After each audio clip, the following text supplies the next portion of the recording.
Well, did you know that the European Union was an experiment that had long been planned by those behind a one-world government? The idea is that if the European Union proved the success of political and economic integration, then this model could be repeated across other world regions. Now, according to the 10 Kingdoms concept, often discussed in geopolitical circles, a potential division of the world into 10 major regions could include North America, South America, Europe, Africa, Middle East, Central Asia, East Asia, Southeast Asia, Australasia, and the Pacific Islands. Now, here's the original map of that new world. But as we all know, President Trump is interested in a much larger North America. His map would include going north and east to include Canada and Greenland, and going south, taking in Mexico and Central America all the way to the Panama Canal. But as you know, we can now add maybe Venezuela and possibly coming up after that, Cuba and Brazil. Now, DJT has threatened to take back control of the Panama Canal, claiming that the U.S. is being unfairly charged and that China operates the canal. DJT also appears determined to use the approximately 1,300 days he has left in his second term to acquire the mineral-rich, strategically located Arctic territory, making it America's 51st state. If Canada doesn't get there first, President Trump plans to get there one way or the other. The Club of Rome is a global think tank that deals with a variety of international political issues. The Club of Rome describes itself as a group of world citizens sharing a common concern for the future of humanity. They state on their website that our values are in an antiquated belief system, and our churches are included with other outdated institutions. In 1972, the Club of Rome published its first report, The Limits to Growth. The report warned that if growth rates seen between 1900 and 1972 are to continue, humanity will overstep planetary boundaries sometime before 2100. But even before this report was published, work had begun on another model that distinguishes 10 world regions for governance. A reset of 10 regions. Christians know 10 world regions could be the 10 kingdoms of the beast, the Antichrist in Revelation. Whether what is said in Revelation has anything to do with this, here's what Revelation 17 says about the 10 kingdoms. And the angel asked me, "Why are you so amazed? I'll tell you the secret of the woman and of the creature that carries her, which has the 7 heads and 10 horns. The creature that you saw was, but isn't now, and will come up out of the bottomless pit and go on to be finally destroyed.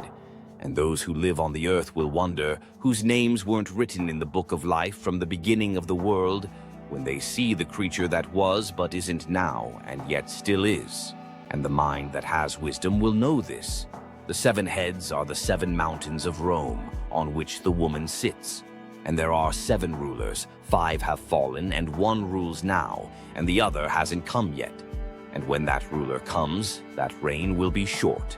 And the creature that was, but isn't now, is the 8th, and is the clone of one of the 7, and will go on to be finally destroyed. And the 10 horns, which you saw, are 10 more rulers, which haven't gotten their place of rule yet, but they will get power as rulers for 1 hour with the creature. These will all have one mind and will give their power and strength to the creature." Now again, regardless what the book of Revelation says, the second report from the Club of Rome gave a better prognosis for the future of the environment, noting that many of the factors were within human control and that most environmental and economic catastrophes were preventable. The remedy lies in the formation of a new theory. Radically different conditions, of course, are in the 21st century. They assume that mankind can evolve and save itself without the help of God or faith in Jesus. They view the future as an evolutionary opportunity to break free from those outdated ideas. And they believe they can provide the essential conditions for the rapid transition to a more peaceful, prosperous, and equitable and sustainable future. Now, in 1993, the club published the first Global Revolution.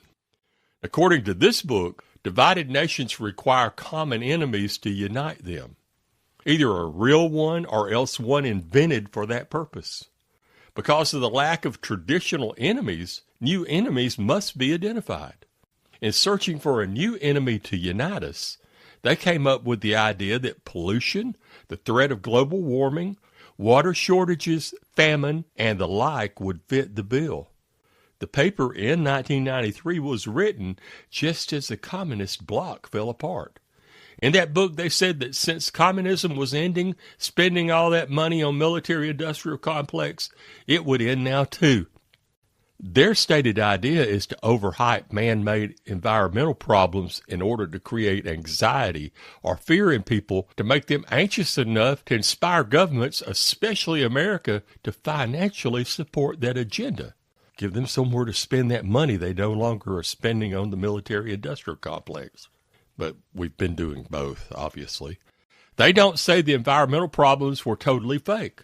Just they need to be overhyped because people, mainly the American government, had to be inspired enough to give them control of government spending. Now, the Club of Rome membership is basically the same types of people as the Bilderberg Group, the Trilateral Commission, and the WEF, political elites and intergovernmental organizations, private and public. Also, the UN and the Rockefellers and their foundations are involved. Looking at current and past membership, we can see that they are all connected to businesses related to sustainable development, green energy, related professions, and industries who are making money in the name of environmentalism and saving the world. The changes in values, ethics, religion, and spirituality are to move us to a one-world government and religion which they believe will sustain us in the future. They state the entire sets of beliefs and behavior have become outdated and counterproductive and need to be replaced by something new, like new thinking and a new approach. So who are these people? The Club of Rome is made up of a diverse group of leaders from around the world who work together to address global issues. Members include scientists, economists, business leaders, civil servants such as high-level government officials, former heads of state such as former Prime Minister of Canada, UN administrators such as members of the UN administration, and members or diplomats from the diplomatic community. Some names you may recognize include Bill Gates, Al Gore, and the late Jimmy Carter. In 2015, representatives of every country in the UN accepted the ideas of a plan for changing the world. They called it Transforming Our World, the 2030 Agenda for Sustainable Development, also known as Agenda 2030, and also known as the Great Reset. The World Economic Forum, that's that WEF we spoke of, says that by 2030, you will own nothing and you will still be happy and a great reset will occur. So which side of this do you think our current administration comes down on? I got my ideas. How about y'all? Just more food for thought. Thanks for watching this and all our videos. Please like, share, and subscribe.